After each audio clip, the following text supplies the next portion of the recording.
Hi, this is Mike Protack again, talking about issues affecting the state of Delaware and our nation. Recently, the House of Representatives in the United States Congress has passed the initial part of a cap and trade bill, which some of you may have been following. And again, the House has passed, it'll go on to the Senate.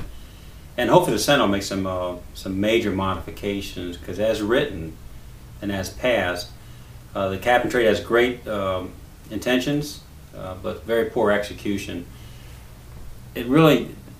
This video is not about a debate on greenhouse gases or global warming or any of those sort of things. It is about public policy that, while, like I say again, terribly well-intentioned, has very bad consequences for the United States of America and for here in Delaware. I think some of you might remember just, 3 or 4 short years ago, where deregulation here in the state of Delaware failed miserably, and our rates went up 59% in 1 year for homeowners, and businesses, I think it was over 100%. Those are consequences in today's economy we simply can't sustain. So we need to take a very long, hard look at cap and trade and what it means. Now cap and trade is not just on energy companies. It affects everybody who turns on a light switch, turns on an oven or an air conditioner, or uses any kind of power. It is a tax on energy consumption, and it tries to counter that by issuing permits to pollute.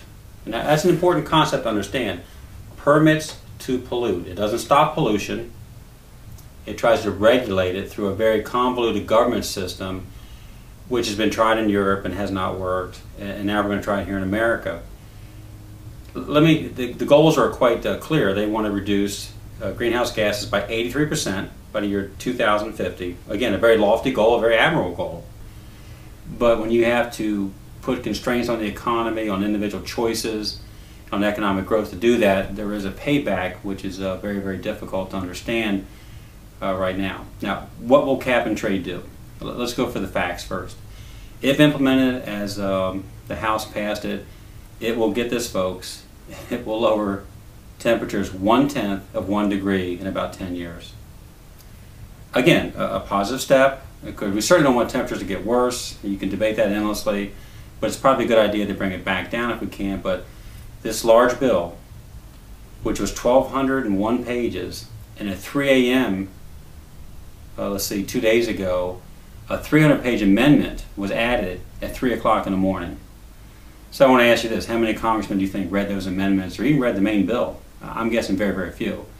If they read it and understand it and voted for it, that's one thing. If they didn't, they're really taking their votes not very seriously. Now here's the other part, the facts that need to be brought out, besides the fact that temperatures will be decreased very, very little. It doesn't include anything outside the United States. And let me put that in perspective. The country of China is bringing online, folks, 1 power plant, coal-burning power plant, a week, which can provide enough electricity for a city the size of Dallas, Texas. Again, a polluting environment in China.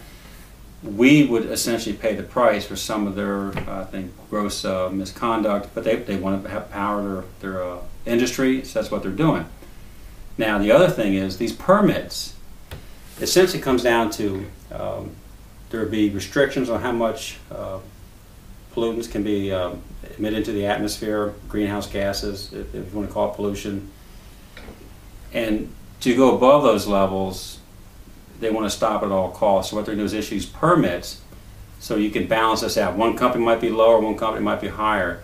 The company higher will, of course, purchase the permits that the lower company is not using to bring up that threshold. It's a balancing act that, again, the market doesn't set, the government sets, which means it's unstable, can be somewhat erratic, and most of you know, if you're in business, sustainability and reliability are very, very critical when you're making investment decisions. Cap and trade doesn't do that. It can vary quite a bit. In fact, when the European Commission started this program just a few years back, in the first 3 years, emission rates went up almost 2%. So the payoff is not instantaneous. Now, there's been a much better solution proposed, and that's, it's not something just to criticize a policy. Okay, what are you going to do differently? What are you going to do better? And I found this hard to believe, but some leading industry people you wouldn't think would be supportive of any kind of taxes or any kind of restriction on their business model. ExxonMobil is supporting a very low, reliable, understandable carbon tax, along with very aggressive incentives very aggressive, very aggressive incentives not to use those carbon sources. So now it comes back to a business making decisions, trying to serve their consumers, and not this very convoluted, once again, up and down costs, up and down structure of cap and trade. Again, great intentions, but very bad policy. The initial actions might be a reduction in economic growth, a loss of some jobs overseas which don't have these restrictions we do. There is a consequence for everything our government does. Once again, the House has passed cap and trade. I hope the Senate will make major modifications or kill the bill entirely and come back to something that'll work. A very low carbon tax, it's understood, set by the market, that will keep costs reliable and sustainable for business investment and for consumer choices. That's what we like also. So again, stay tuned. The cap and trade, for the Republicans who supported this bill, I'm very disappointed. Again, lofty goals, poor execution. Stay tuned and call your U.S. senators and voice your concerns about cap and trade. Ask them some very important questions. What effect will it have on the economy? What effect will it have on my electricity or power bill? And how many jobs potentially could be lost because of this bill? And the kicker, I want this to be very pointed, how much will the temperature go down based on the cap and trade policies from Washington, D.C.? Again, thanks for staying tuned. Look for more on this issue and others.